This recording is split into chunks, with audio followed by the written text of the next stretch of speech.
আমাদের একটা নতুন সংসার গাইস, তোমরা তো দেখোনি। শীত গ্রীষ্ম বর্ষা, লামার ঘরই আমাদের ভরসা। এই যে লামা, তোমরা লামাকে সবাই চেনো। লামা একটা রুম নিয়েছে, যেই রুমে আমরা আসি এখানে অত্যাচার করতে ওর ওপর। এটা হচ্ছে লামার মিনি কিচেন, এখানে রান্না বান্না সব হয়। এই যে লামা ভাত বসিয়েছে, এইটুকুনি ভাত খাওয়াবি আমাদেরকে? হ্যাঁ, 2 লোটো মানে আরো 2 লোটো তো আসছে, ওনাকে এইটুকুনি ভাত খাওয়াবে। দেখো ওর হাত পেট আমাকে খেয়ে বাপা যেতে হবে বাড়িতে। এখানে একটা বড় জানলা আছে, ওদিকে ও একা থাকে। এই যে ওর বিছানা রয়েছে, এটা হচ্ছে আমাদের পিকনিক পার্টি।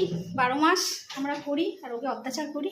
তো এখন এসেছে, এখানে চিকেন করবো আর মজা করবো সঙ্গে, ঠিক আছে? তো এই হচ্ছে লামার আপডেট দিয়ে দিলাম। লামা অনেক দিন চলে এসেছে। চিকেন আছে তোর জন্য, এটা কিনেছি।